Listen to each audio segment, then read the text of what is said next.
TJ the Wheel Deal coming at you live. It is Tuesday. What time is it? 8:47 a.m. Central Time, Texas time. Quick live today, guys. I got to go meet with a couple of clients today. And I don't know what time it is. I'm waiting on a phone call. So in the interim, let's look at the portfolio. I was working out this morning, grabbed a shower. I haven't even had an opportunity to see what's going on.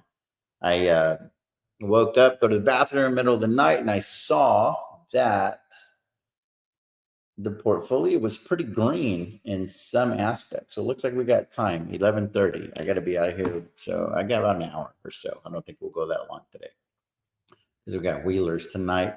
Most likely Wheelers is going to be on Tevis's channel tonight. So we're just going to essentially not really do Wheelers per se. We're just going to do Bootleg Weekly. So I'm just going to go on his channel, and maybe Dallas Matthews going to be able to join me over there as well. We'll put the link in the chat, and we'll just chop it up on Tevis's page.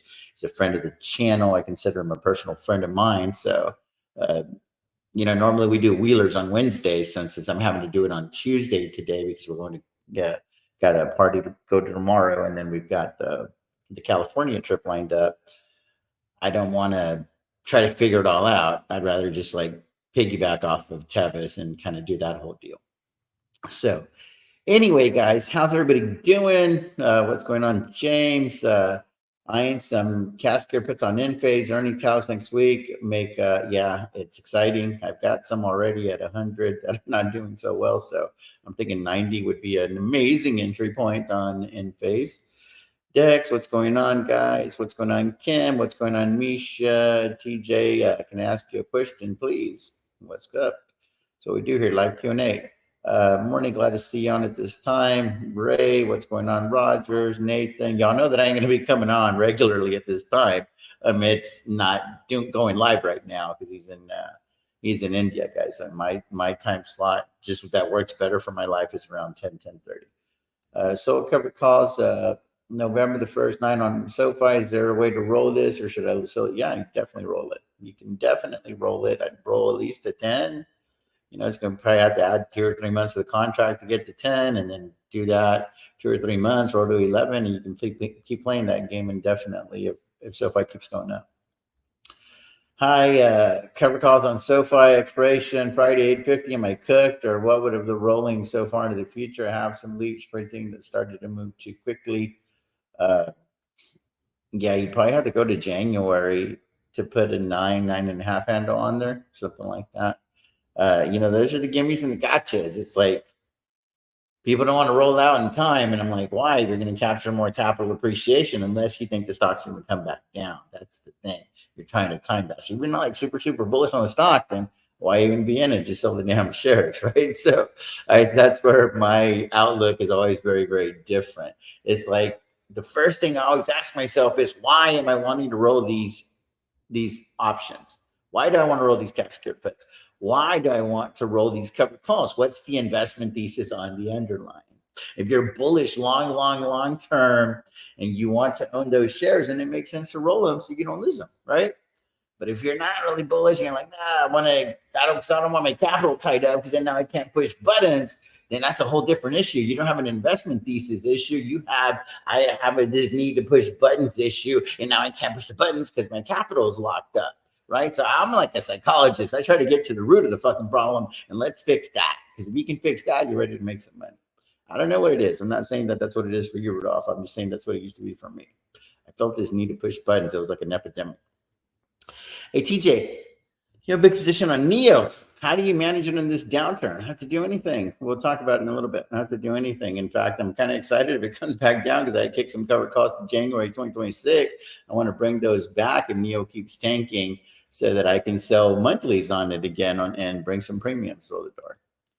Why is 250 the magic number for Will's strategy? Because that is the money that, if it trades like a $300,000-$400,000 account, multiply that times 4%.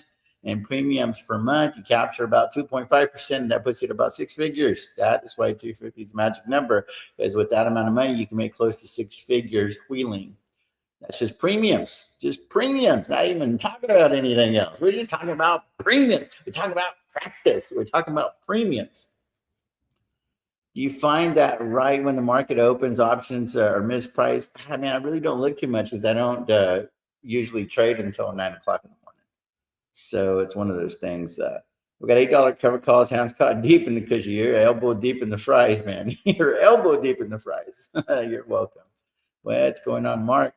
I don't mind having SoFi called away and write TSL backstop puts. What do you think? That's something you would do? Yeah, if I'm bullish on Tesla, TSLL, you're probably end up doing better on the premium side of things. So it just really just depends on what your strategy is. What's your situation? How do you feel about the underlying? So let's talk about it, guys. So we're going into the 6-minute mark now, and we're going to put over here portfolio update.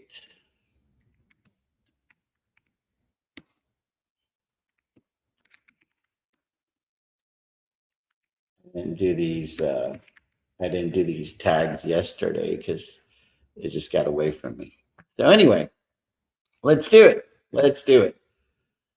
So portfolio is obviously doing okay on the surface, but let's look. So we're going to start with the underlines.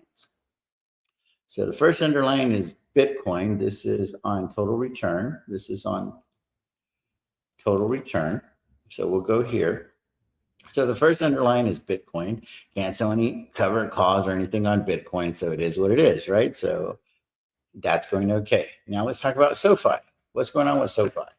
So SoFi is up to $10.36. And so we're doing okay overall in this position. I think it was a good move. The move that I made yesterday, rolling that 9 to 15, cost $12,000 to qualify for an additional $6 of capital appreciation. So let's do some math. We're talking about 50,000 shares here. So essentially we said, hey, here's $12,000 because we got it wrong. The hedge that we put on sucks. Does not work out for us. Here's $12,000 back. But now we're qualified for $6 more in capital appreciation. If SoFi were to moon to 15, $6 times 50,000 shares is $300,000. So to me, it was a no-brainer. It's like pot odds in poker. I'm gonna spend $12,000 to qualify for $300,000. No freaking brainer. Why did this make sense to me? Because I'm bullish on SoFi long term, and I want to own the shares, and I want to make sure that I'm like legit long term cap gains on those shares as well. Don't want to sell them right here, right now, and pay potentially short-term cap gains, which I don't think that would be the case because I've been in these for a while. But just to be certain, and more than anything, I'm just almost certain that a year from now, SoFi is going to be over $15 a share, and I want to capitalize on all of that upside. And I'm just like, okay, cool. So that means I don't have to babysit this part of the portfolio as well. So it's less to do. You see, the difference with me is I'm looking for less to do. I feel like you guys are looking for more to do, right? I want to do less and make more. That's the American way. Y'all want to do more and make less. That's like, not the American way in my mind. So it's, again, I'm not here for the drama. I'm not here for the entertainment. I'm here for the dollars. And I just feel like this was a no-brainer situation. I feel like SoFi is going to go up and to the right. Finally, the catalysts are starting to line up. They're figuring out other ways to generate revenue that can go immediately to the bottom line at a very high clip, a very high margin, which could potentially command a multiple expansion. So it is just very, very bullish for SoFi right now. Forget about Noto's PSUs and all of that stuff. The other people, on the board and whatnot, all the execs. Forget about that. We're just talking about other metrics that make more sense. So I'm like, shoot. And then now let's not even get into the fact that, 18, 19% of this float is shorted, and they got about 4.5 days to cover, right? Because I asked the question on X yesterday. It's like, hey, explain to me these little short metrics and floats and stuff, because I've never really taken into account to make decisions. And this guy's like, well, you take the average and you take the the shares shorted divided by the average traded volume, and that gives you the days to cover, which is real cool. But Yahoo gives that to you, right? So I was just trying to it was like an engagement post, but this one gentleman actually gave an answer, and I was like, really cool that this guy actually showed the math on how to do it, because I didn't exactly know how to do it because I haven't had to, because that information is on Yahoo, right? So I'm just like, well, I don't really learn how to do things that are just like right there for you. But now I know how to do it, so I thought it was kind of cool. So anyway, that's what's going on with SoFi in a nutshell, guys. It's printing, and we don't have a ceiling on the upside. We don't have a ceiling on the upside, so it's pretty awesome. Let's look at Palantir. What's going on with Palantir? Palantir went to 44 yesterday, and it didn't hold it. So it was like over here, because I saw it on a MITS X. And so, we got the $12 cover calls, we got the $45 cover calls, 35. So we're going to do anything here. We're going to do anything here. I could consider buying more shares, but I don't want to buy them over 40. Like, I'm done buying Palantir unless I can get a 40 handle on it. One thing that I have considered doing is I feel like I'm not doing anything else with Palantir right now. These cover calls are way out in the distance. The one thing that I could consider doing is, well, how about selling some cash secured puts in that $40 range? So you go over here a month out. Is that something that interests me? Not really. Like, that's just not enough premium for that amount of capital. I feel like I would do a lot better on the miners or TSLL or something like that. Essentially, Palantir, for all intents and purposes, is out of the fold right now. It's out of the fold right now. What else do we have? We have Riot. So this is one that definitely requires some attention. Why? Because we've got average cost of 833. I think that Riot is going to go up and to the right, but I've got cover calls over here at 850 and at $9. The reason that I'm being patient with these right now, but I think it's pretty much over now, I'm going to have to look to roll these, is because I have so many cash secured puts. I've got cash secured puts at 7, I've got cash secured puts at 10, I've got cash secured puts at 9, and I've got cash secured puts at 5, way in the distance. So all of this cash secured put money affords me the ability to be patient with these covered calls, but it doesn't afford me the ability to be stupid. So option has already said that the ideal time to roll these is when your strike has been breached. I contend that a more optimal time to roll is when your break even has been breached. So this guy here, the break even has been breached. So it's time to roll. So it's time to roll because it's a 66 delta. So every dollar that Riot goes up is another 66 cents that I'm going in the hole with this covered call. So let's see if we can look to roll these covered calls together. How long I'm looking to roll? I definitely want to be rolling for a credit. I'm not interested in rolling for a debit.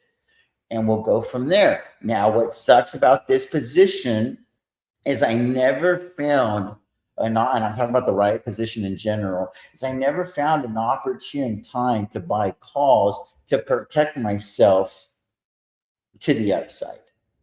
So I didn't set this position up the way that I set up the SoFi position.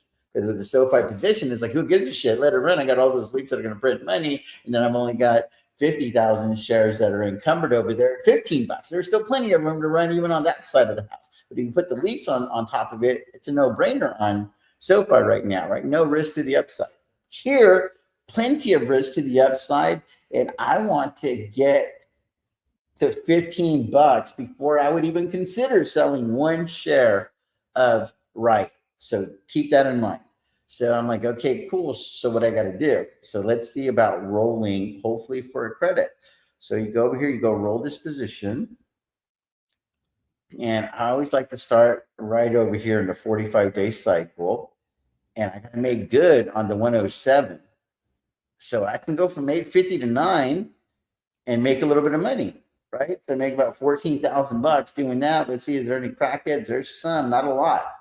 Not a lot. So you got to keep that in mind as well. So then what about over here at 108? How does that look? There's not a lot of action there. So it tells me that it's going to be kind of hard to get those filled. We can try and maybe it'll happen. Robinhood will do us a solid. But now the question becomes, am I going to go after more premium, or is the premium a moot point and I want to go after the capital appreciation? That's always the tough one. That's always the tough one. So I like to do kind of like a combination of both. And how do I do that? Is I add more time to the clock. If I add more time to the clock, I go over to this December cycle. Now I can probably get the best of both worlds, because I can get plenty of capital appreciation over here going from 850 to 9, and a decent credit on the premiums. There's that. The other one is I can go over here, not make a lot in capital appreciation. I lose my rental. I lose my rental effectively for 2 months, which sucks.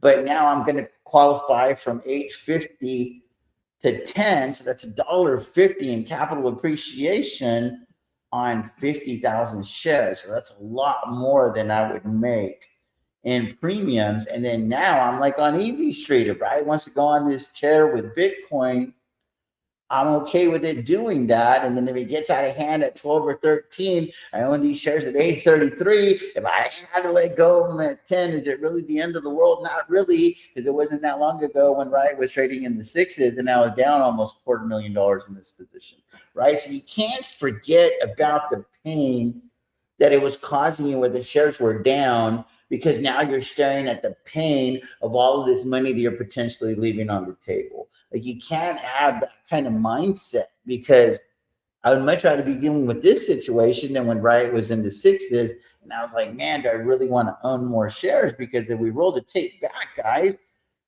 that's what I was having to do. Is I was like, shit, man, I got to buy more shares. It's going to get crazy. It's $1 million in Riot. They dilute. They're not profitable. All this other shit, right? So think about all the shit that I had to deal with when I was building up this position. So now this is a positive problem. But then I don't want to roll too far out into the future, because then I'm going to put myself in a situation where Riot could go like this, and then it's going to come all the way back down, and I lost my optionality to be able to get out of the position altogether. And that's not what I want to do anyway. I want to ride these shares up minimum to 15, preferably for the long term. We're going to go over, meet the execs on Thursday, and I might come back with a whole different perspective on Riot, because I'm going to hear from the horse's mouth everything they've got going on, because I got 3 questions that I would like to have answered. One is, what happens when Corsicana is done? What happens when Corsicana is done? What's the next step, right? That's one. 2 is, do they have enough money on the books right now to finance their current expansion plans, or are we staring down the barrel of more dilution? That's question number 2. And question number 3 is, you guys tried to acquire Bitfarms, became the largest shareholder in Bitfarms, right under 20%. It's a shitload of money, millions of dollars. And now it seems like that merger or takeover, hostile takeover, poison pill, whatever the hell terminology you want to utilize, it sounds like that's not going to happen. So what's going on with that money? What's going on with that money? Would it be best for y'all to sell that position, use that money somewhere else, maybe to fund the expansion so that we no longer have to deal with dilution? Or I don't know, if you're so interested in buying some shares, why don't you fucking buy some of your own, right? That's another question that I have that I would like to get an answer to. So I get answers to those 3 questions, I might feel a whole lot different about Riot. So keep that in mind. So anyway, let's see if we can do something here. I like this December cycle, and I like it over here. It's exciting because you see all that money right here, right now. So that's the one that's exciting, but that's a Band-Aid. This one here kind of fixes it because the float has gotten kind of big. I feel like, Bitcoin's on a little bit of a tear, and this thing's not exactly going to the moon right now. So I think that at 10, that means that Bitcoin could probably run to like 75-ish, and these are probably not going to be in that much underwater, in my opinion. So I think I'm going to opt to do this one right here. it's not going to let me do all 500 at once because, you know, that would be too easy. So I have to probably do it right in that area right there. I get $8,000. Or is it going to let me? Maybe it will because it's less than $25 a contract. There we go. So there's that. So I think I might have done this. I think this might have worked out. Let's see. So let's see if we can see something for December. Here we go. So now we've got a situation where we have cover calls in December. And you'll see it right there. So the market value is really, really high. Why? Because all of the money that I just lost on those cover calls went over there. It doesn't go away. It doesn't go away. So now I don't have to mess with this till December the 20th. Theoretically, I'll probably have to mess with it before then. And then you'll see right there that we got the $8,500 for the roll. So it tells me how that worked out. We had to buy to close first. We had to give back $1.05, and then we collected $1.22. So I have to annotate that on the tracker. So bear with me, guys. So I've got to annotate that on the tracker. So I've got to go to Riot. So here's Riot. So I've got to go find those covered calls. And those covered calls were at 850. So it's these right here, rows 78 and 79. So I got to go here and I got to put 1015. And it was $1.05. So it was 1015, $1.05. Then I'm going to go over here and I got to hit rolled. And then I'm going to make a whole new line here and I'm going to put 1015 sell call. And it's for 1220. And it goes to $10 now and it's 500 contracts. It was $1.22. So that lowered my adjusted cost basis right there. And you'll see that the value there is $61. That matches the market value that we saw earlier. And then we put open there. So there's that. So now I'm going to go back over here, share this tab instead. So now the question becomes, do we have to do anything with this one right here? You know, I don't think so.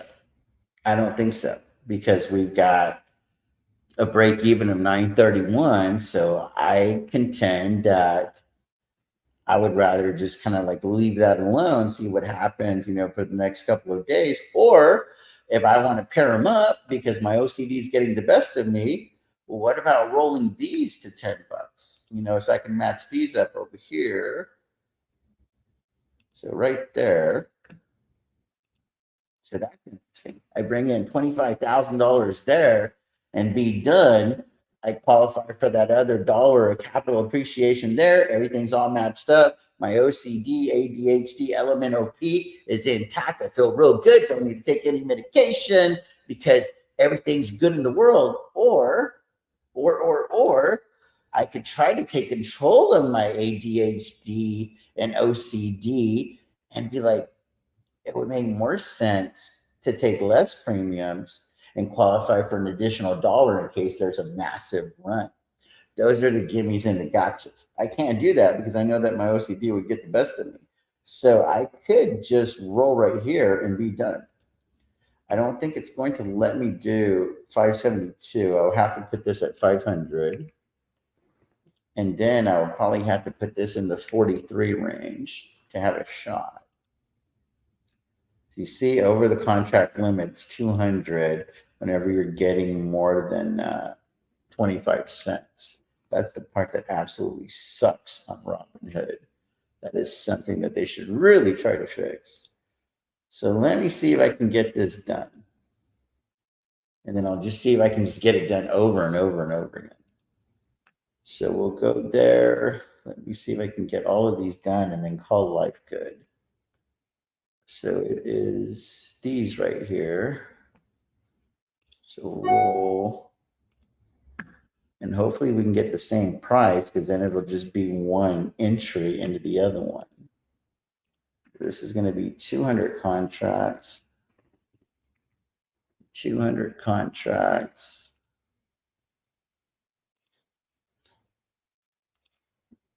.43, I think, is what we got. Now let's try submit. It looks like that happened again. So now let's go one more time and do the rest of those, which is these right here. Roll. We go to 1220. This guy right here, and we're going to match it all up over here. And it's 172. We're going to try to get that 43. That way it all works out for the tracker. It'll be real nice if that would fill. There we go. So they did us a solid there. So then now we're going to find, wait, what? Hold on. Am I missing some still? Okay, no. See, everything's good. So we got 1,072 contracts over here at 10 now for December. So we got a little bit of premiums that we got through the door. So that part's cool. And then here it's showing all the rolls, right? So we'll go show more. And these are all the rolls. So these are the rolls that came in from the 850, I believe. Yeah. So these are the rolls that came from the 850. So these are already annotated on the tracker. So then these are not. So these here, it's like I gave back 80, collected $1.23, and that's probably what it should say for all of them. Yeah, gave back roughly 82, got 125, so it's pretty close. 81, yeah, so we'll just call it 124. We'll call it 124. So we gave back 81, collected 124. So let's go to the tracker. And again, this isn't going to be like exact because you guys can see that I'm not willing to do 3 separate entries. I'm just going to make it look like I rolled all of them at once. So we gave back 83 and we collected 124. Shit, I already forgot. Yeah, 124. So gave back 82, collected 124. So let's play that game real quick. So let's go here to the tracker. So now I got to find these. These were the $9. So that's this one. So that's this one. That's that one. And I'm missing 200 of them. That's these right here. So it's 10, 15, gave back 83. So I'll put rolled on these guys. I got to find the other one. It's right here. 10, 15, gave back 83. And put rolled on this guy. And then it's this one right here. 10, 15, gave back 83. Rolled, and then now I got to do another entry point here. 10, 15. Sell call.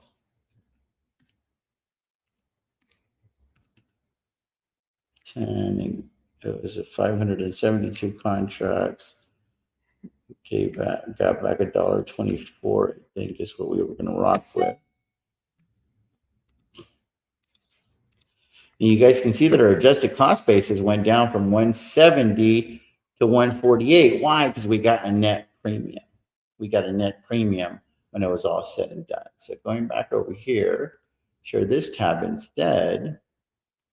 You guys are going to see that we collected a net premium of 8,500, of 8,600, of 8,600, and 7,300. So not bad, not bad. And now we don't have anything that is really stressing us out in the portfolio as far as that goes. And here it's going to, just give you everything that we did there. So now what else? What else is there? Keeping it going, and then I'll do live Q&A, guys. PayPal, nothing going on with PayPal, guys. This one's been pretty stagnant for us because we've got covered calls at 75 for January. So we're just kind of like waiting that one out. And we got all these leaps that we bought at 50 and at 75. So one other thing that I do have to do though, guys, is I have to go to this other tracker. I have to go to this other tracker. It's called the Portfolio Snapshot Tracker. And I got to go add those credits. So let me get the phone here.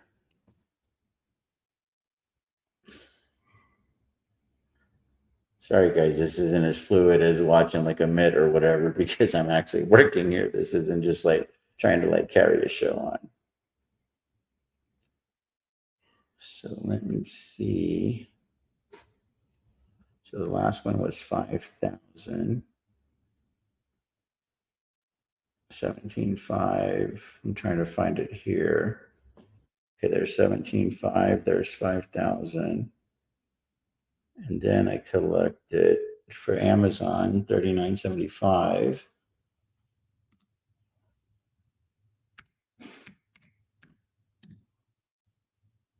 Then I bought the Archer and the Joby. That's irrelevant for this. Then here's the rolls. So I got 8,500, 8,600, then 8,600 again, then 73.96. So there's that. Now let's see if there was any debits.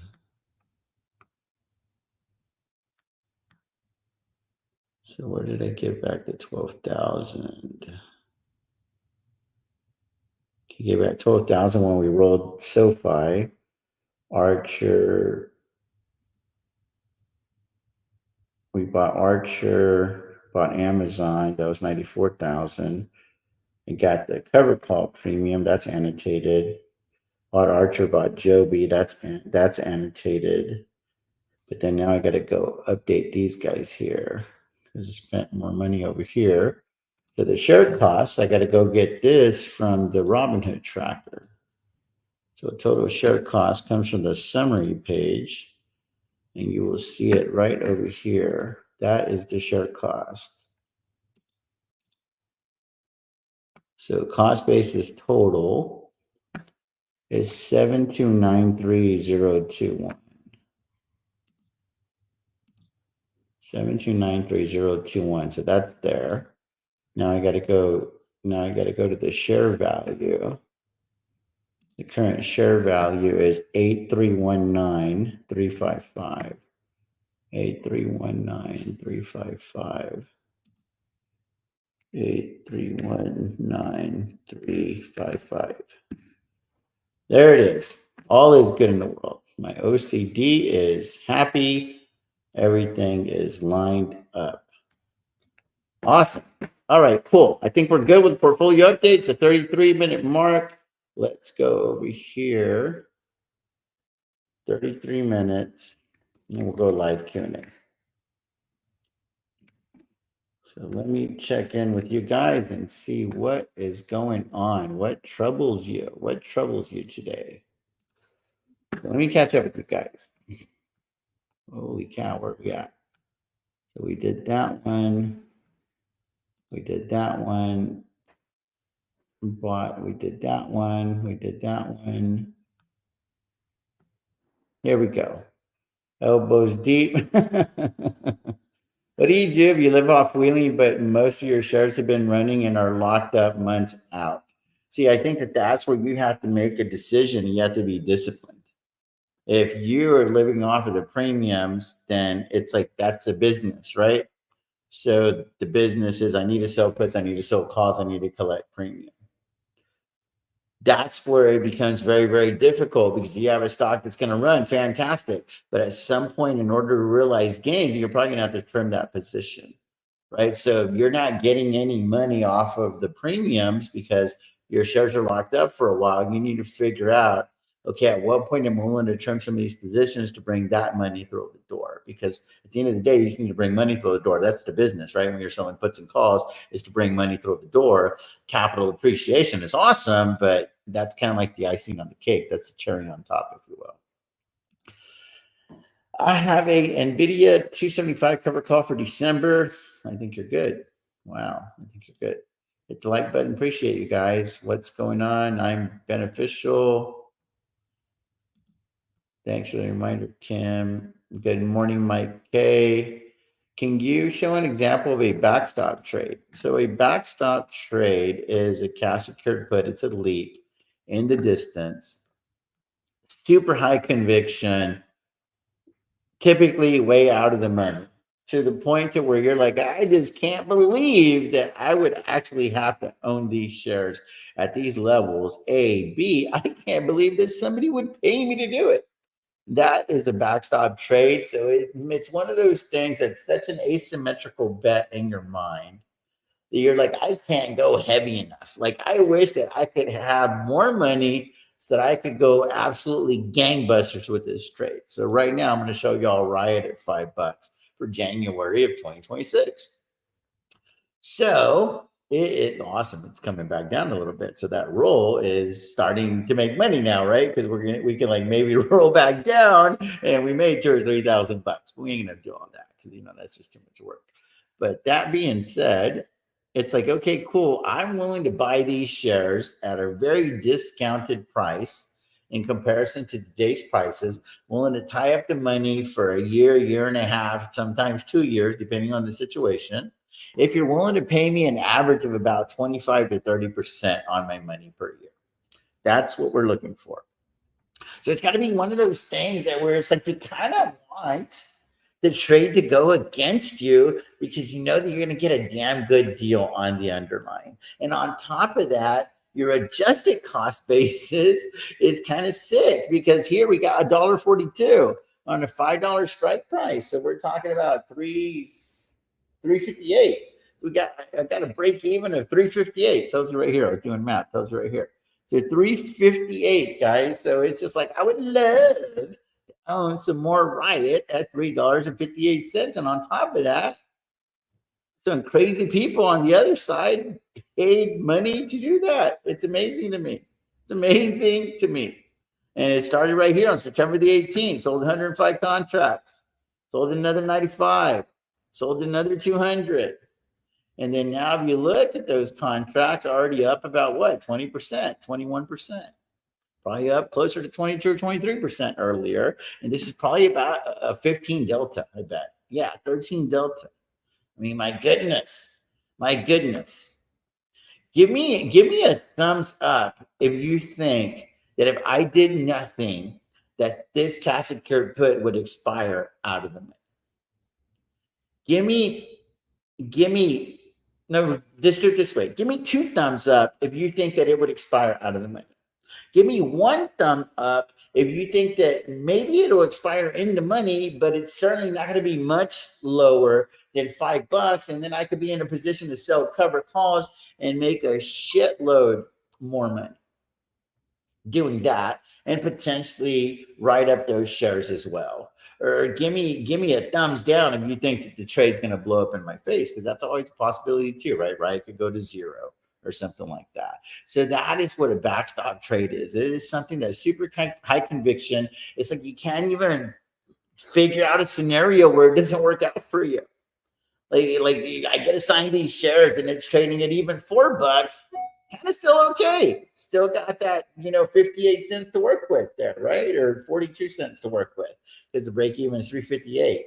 And then I would just turn around and sell covered calls on those shares and ride those shares back up.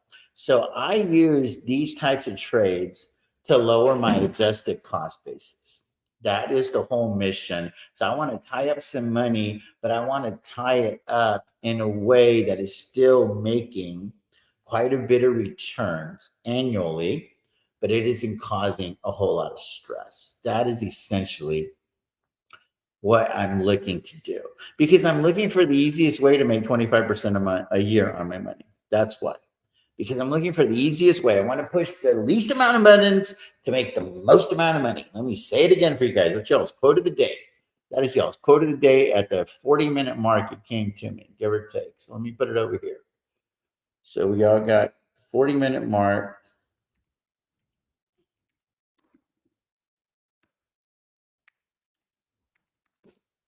Why backstop trades?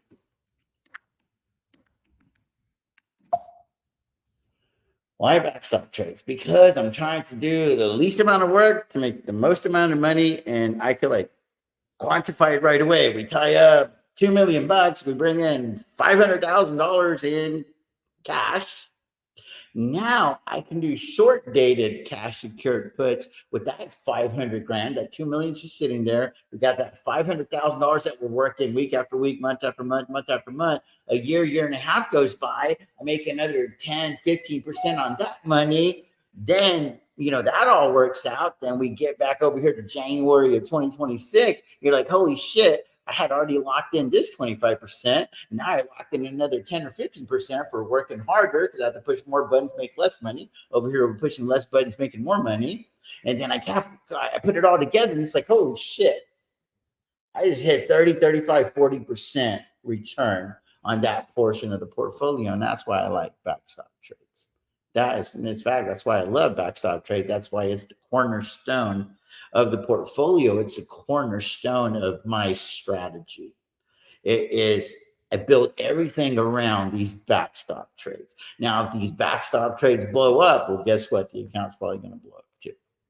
That's the reality. So you got to be real sure on the underlying. That's why you see backstop trades on SoFi. Well, not anymore because they took those off. But that's why now you see backstop trades on Riot, and you see backstop trades on TSLL. Because I don't think Tesla's going anywhere. Could TSLL go? Yeah, maybe. Doubt it, right? That's why I was willing to put money there. I don't think that Riot's going anywhere, not during this time frame. And I think that Riot's a player for the long term. So I just don't think they're going anywhere, period. So that is what's going on with that. Hopefully that answered that question for you guys. Let's keep it going. Keeping it going.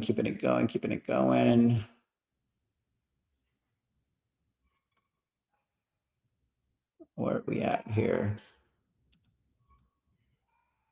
I rolled my SoFi 1150-10 to 1020 for 12, gave you a little premium back, but I am in the long game, so I'm not worried about the temporary premium loss. Yeah, well, you'll obviously make it up on the capital appreciation. Good move, Troy. Good move. Happy hour event after Riot event. My wife and I are going to have dinner with a gentleman and his wife, one of my members, one of our members, shall I say. And then I think my wife already made plans with Steph. We're going to do lunch that Thursday, so that's what's going on there for Thursday. And then after that, I think we take off to San Diego. I think the next morning. My wife's saying morning. It's probably going to be more like noon, right? We'll see what happens. Where else are we going here? So we did that one. What's going on, Daniel? BTC Moon Mission engaged. It seems like it, right? Okay, awesome. What is the thesis behind the Archer buy? Good question. Teaching segment. It's already on there. Teaching segment. So 43-minute mark. 43-minute mark. Let's go over here. We'll call it 43:30. Archer Joby thesis. So let's talk about how I formulate these theses. I'm just going to walk y'all through it. This isn't going to be an episode of Mark on his whiteboard, pros and cons, bulls and bears, none of that shit. So I'm going to walk y'all through it. And it's real simple. Anybody can do it. So it's just about answering a few questions. And it all starts with this. What do we know? What don't we know? And what would we like to know? So what do we know? We know that Archer and Joby have been at this thing for a while. We know that Joby's been around since like 2009 or something like that. The dude graduated from Stanford, real smart dude. Then there's on the other side, we have this guy named Adam Goldstein. Already been sued and stuff because there was like allegedly things that they might have stolen and whatnot. Like they went through some shit early on. That's kind of what we know about the two CEOs. They're both really smart, very well spoken. The Joe Biver guy, however you say his name, I just call him Joby. Joby dude has been infatuated with flying cars since he was a little kid. I don't know Adam's backstory that much. The Adam Goldstein kid with that kind of name, pretty sure he's Jewish, lived in New York for a while.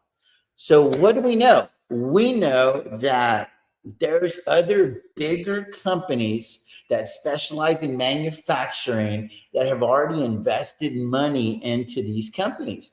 On one hand, you have Toyota. On the other hand, you have Stellantis. On one hand, Joby is like, what we want to do is we essentially want to be what Uber Flights, Uber Elevate is what it was called, was supposed to be. But they ended up buying that arm from Uber, and Uber's like, hey, it's going to be even better than that. We're willing to invest money because it's something that we wanted to do, but we can only do so many things. So if you guys will build the plane, we'll let you essentially use our app. And whenever people want to go to the airport, instead of like picking Uber Black, they can just pick a Joby right off of the app. So that's what we know so far. That's what we know so far. And we know that big companies have given Joby money. We also know that Joby has delivered one of these bad boys to the Air Force, because the Air Force sees a lot of military utility that they could really benefit from, because these things don't make a lot of noise, right? Like, they're not very loud. Their sound footprint is very, very small. So we always look at, okay, what do we know? What are they trying to do? So Joby essentially wants to be like a ride share, like an air taxi. Archer, on the other hand, kind of wants to do that, but they also want to sell the planes. So they have some orders for these planes. They have, and both of them have airlines invested. I think one of them's got Delta, one of them's got United Airlines that have invested money because they're like, hey, we know how to get shit flying. We could help with logistics, etc. I think Toyota's helping the manufacturing on one side. Stellantis is helping with the manufacturing on the other side. So those are the things that we know in a nutshell. And we also know that they're pretty adequately funded right here, right now. Like Joby has enough money through about the year 2025. Then at that point, they're going to have to do a capital raise. They're probably going to have to do some equity dilution. That's the way that small companies raise money. That's why they go public. Archer's finances, I'm not as familiar with Archer, but I know that they have a lot of money that's backing them because of this airline that came to the table and we're like, hey, we're going to rock with you. And I'm not sure if that was Delta or that was United, because I've been researching kind of both of them at the same time. So these are all the things that we know. And we also know that there's an airport in New York that's willing to dance. And then we also know that, okay, cool, where are the passengers going to take off from? Well, they're going to try to convert these heliports. So there's these heliports, helicopters. So they're going to turn those into what's called vertiports, so that these vehicles can be able to store and charge right there. So essentially, the customer will be able to go to the vertiport, take the Joby or the Archer to the airport, and save themselves a lot of time. That's what we know, essentially, in a nutshell so far. And we also know that Abu Dhabi is ready to dance right now. They're like, hey, we're a lot more technologically advanced. We're spearheading these types of movements. So we're willing to dance with you a lot sooner than you waiting on the FAA. So that's what we know. Here's what we don't know. We don't know how long it would take for the FAA to be very, very comfortable. We don't know how much airspace there really is available. We don't know the logistics. We don't know how feasible, how viable this business opportunity really is, if it's really a viable business. And then also the other thing that I haven't wrapped my mind around, this is a legit question. You're going to take me to the airport. And I'm going to go on this little 4-passenger plane, plus the pilot, right? Where the fuck's the luggage? What about my luggage, yo? How's my luggage going to get in the plane? The big plane, the one that I'm actually using to go from New York to California, right? As an example, because there's two pieces of luggage per passenger plus the carry on, right? On average. I don't see that in any of these prototypes. So that is something that still has to be solved in my mind. So that's why when I say it's very, very early, it's very, very early. Because this is going to be two Jobies. Is it going to be one carrying luggage? Is it going to be another one carrying carrying the passenger? Because that's not going to be real cost effective.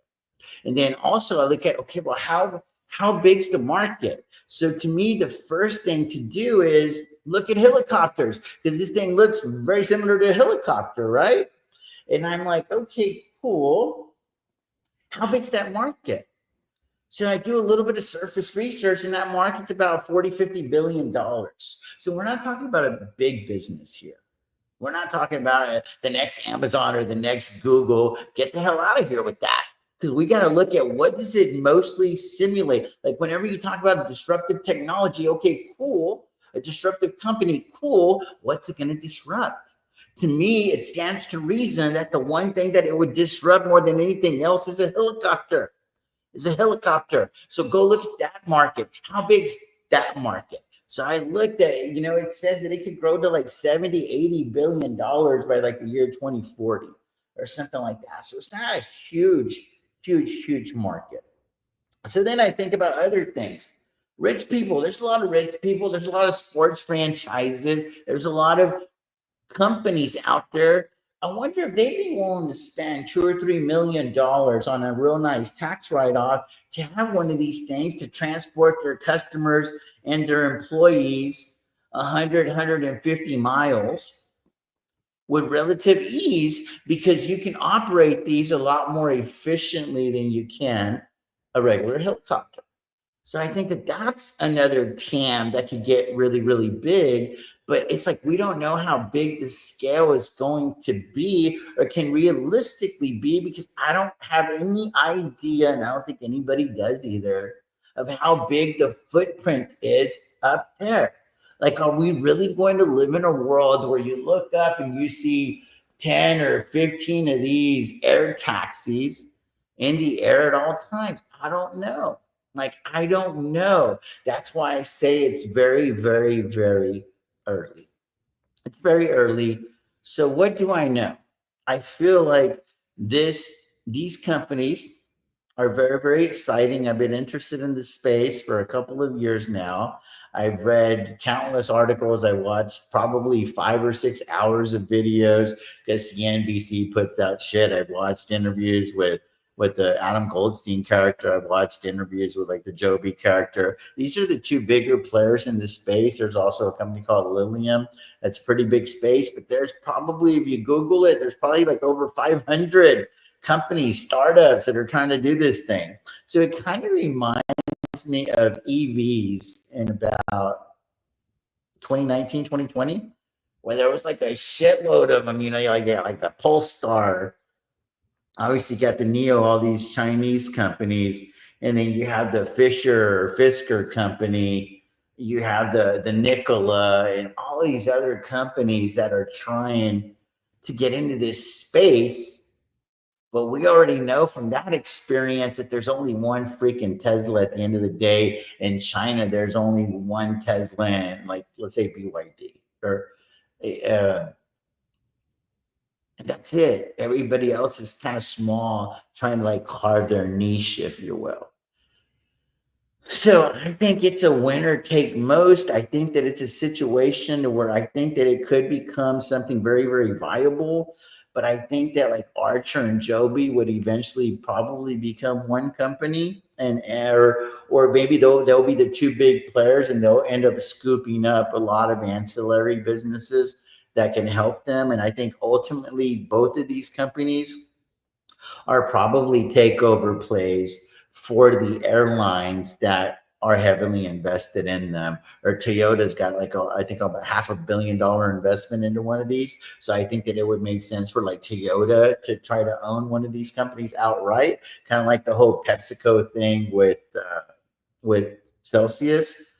I think that's something that could get very, very exciting for this, because again, we're trying to formulate an investment thesis to see if there legit can be an investment thesis or if it's just strictly speculation. That's why you talk through all of these things, because there's not a whole lot of numbers to look at. The only thing that you can look at is, well, this company said they'll buy some if they're available. This company's invested money and they're willing to invest more. That's all we know. There's no fucking numbers here. We don't know how many passengers they took from point A to point B, any of that stuff. We don't know any of that shit. We don't know any of that shit yet. So it's a story stock. And that is why it really, really appeals to me, because I think the story has legs and I think that it could really turn into something. And I think what could really, really get it exciting is in 2, 3 to 4 or 5 years, Tesla starts looking at the space and they're like, I want to own that space. And they just buy all of these fuckers. And then now it has all the credibility that it needs, because, Tesla with their engineers and the engineers from SpaceX, they just caught the rocket booster. They could figure this shit out. Like, they could figure this shit out. So I think there's something there, but I think the biggest thing is regulation, because what they're talking about is taking people to the airport. So my 2 questions are cool: regulation, scale, timeline, luggage. Where's the luggage, yo? Where is the luggage going to go? So there's that. I don't spend a lot of time over there. There's no money over there. All of this shit that I said is all a bunch of fucking gibberish. Nobody knows. That's not how you make money. Let's talk about, okay, cool, how can I actually make money with this investment? So this is the play. This is the bet. So it looks like the market took a little shit here on my little rant. So here is the play. So I bought these shares right here. And of course, we're not going to buy the bottom because, don't ever buy the bottom, at least not intentionally, but kind of close to the bottom so far right now. And then I look at the I look at the Joby. So it's like, okay, cool. Now what? So I think what I got to do now is bring some money through the door. I got to bring some money through the door. I don't want to mess with this thing very often. So I like to sell covered calls maybe like 90, 100 some days out, and then just kind of see what happens. So, we bought these at like 308. So I'm thinking like right over here, 94-day cycle, and right at like 350. That's kind of what I'm thinking right now. And it's how many contracts? 100. And I'm like, can I get them filled at 25 cents? Is that a possibility? Because then now I could stomach waiting on the next news cycle, because this is just a news cycle company. It's a story stock. That's it. And I'm like, and if it can generate me $10,000 a year, now I can afford to be in this investment. But I'm not going to do it over here at 20. I got to get 25, right? So that's the thing. So it just gets real, real difficult with these little stocks, because there's not a lot of liquidity in them, because a lot of the real big money knows that this shit is so pie in the sky right now, literally. So that is the only way that I could afford to potentially be in these particular positions, is if I could generate in this situation, this is about $35,000 or so, $30,000. If that could generate me $7,000 to $10,000 a year in covered call premiums, and this is with an agreement to sell the shares for more than we bought them, then I can potentially turn this speculative play into a legitimate investment in this portfolio, because I have figured out a way to make money with it if I could get these covered calls to fill.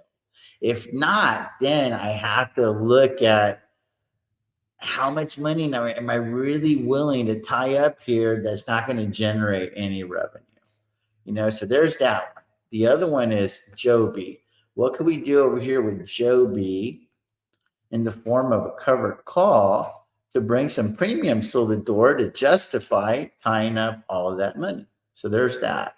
So bought the shares at 554. It's already tanking to like 540. So that part sucks. Ideally, you want to do this on a green day and all that other shit. But whenever you're selling kind of far into distance, dude, you're talking about, the differences in money is not really as big as you would think. So let's just see if I can put something out there and see if I can get it to fill.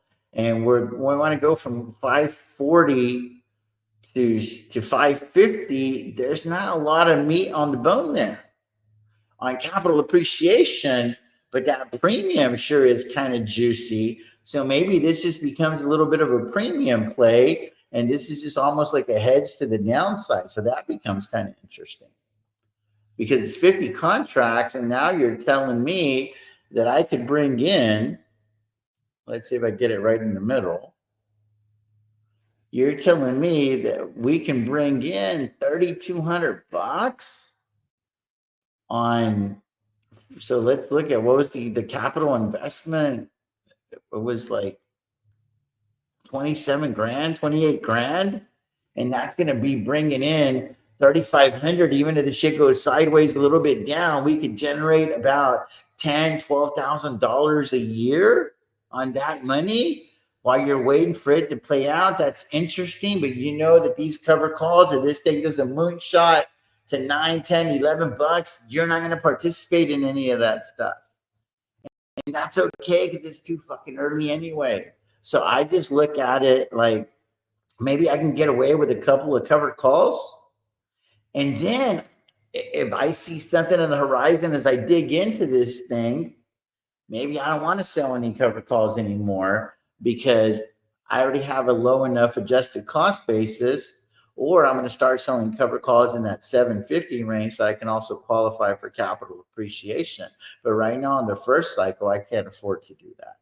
I can't afford to do that. So that's the game there. It's just, I see it as an opportunity to bring in some covered call premiums, and hopefully we get some more information on when they're going to be able to get everything approved, if they're able to do so. If not, we do this 2 or 3 or 4 times and we're out of here. Hopefully we don't lose that much money on the shares. So that is the strategy in a nutshell, guys. So I'm just going to put these up there. I don't expect them to fill right now. And then we'll go from there. So, it's right there. We'll see what happens. So I think if I go over here, you're going to see 2 pendings. Yeah. So that's what's going on with those. I could probably get them both filled if I lower the premiums by 5 cents each, but I'm not in any hurry to get these covered calls filled. In fact, it'd be cool if they don't fill. Somehow there's like a pump overnight one day, and then I could get, 75 cents and like 30 cents or something. That would be awesome. That's the only play here, is to buy them, sell covered calls against them, and call it good. So now the question's like, well, why not just sell cash secured puts? Because I had looked at that already and I couldn't see an opportunity that made any sense. Maybe there is one now that I didn't see, but I thought about doing like some sort of a strangle. So I did the strangle at $3. This one kind of makes a little bit of sense, right? So I do the strangle at $3. There's a lot of open interest. That's interesting. And I've got already 10,000 shares. So I could do this right here, and I could do maybe 100 contracts over here. 100 contracts over here. If I could get it done at 40, that'd be amazing. That's a hell of a return right there. I don't think that's going to happen. I think that it could probably happen at 35. So if I could run the covered strangle on these things, maybe I see a path to profitability for the investment. But then it's like you start playing with these big numbers. Now you have to start asking yourself, shit, am I going to be comfortable if, this thing goes sideways and this shit tanks to like $1 or something? Am I going to be comfortable with like 100,000 share position? That's why whenever you start scaling into these positions, you have to be careful with your size. So the first thing that I would want to do before I pulled the trigger on this is I need to make sure my covered calls get filled and I'm bringing some money through the door, and then I can consider some cash secured puts. So I got to get the money for the shares that I've already bought, and then I can consider trying to bring some money via cash secured puts and just trying to make money on both sides of this thing. Because if it goes up, I lose the shares, it's whatever. But if I have the cash secured puts, I got the covered call premium, got the cash secured put premium. I look up in 100 days and I made like 10, 15, $20,000 off this thing and I'm out of it and I never revisit it again. I'm okay because I got paid to research something that I was very, very interested in. So that is that in a nutshell. Hope that helps you guys out. Let's see where we're at. Yeah, no, I haven't done anything. Haven't done anything. Oh, we'll end it with this one right here. What are we doing, Robinhood? Oh, so this is what we're doing with Robinhood. We've got average cost at 21.17. We got cash collateral at 120. So we got cover calls at 26, and we got cash secured puts at 24 for 11.15. So that's what's going on. So we're just kind of like on a wait and see mode for this big event. I believe it's tomorrow. So that's what's going on with that one, guys. I hope you guys got some value out of this. I got to get rocking and rolling. I'm hungry. Oh, nice, man. Way to go, Mr. Premium. Way to go. Way to go. Way to go. Way to go. Anyway, I got to get rocking and rolling. TJ, the Wheel Deal, signing off. As always, may your sky stay blue, stocks green. Peace out. God bless you guys.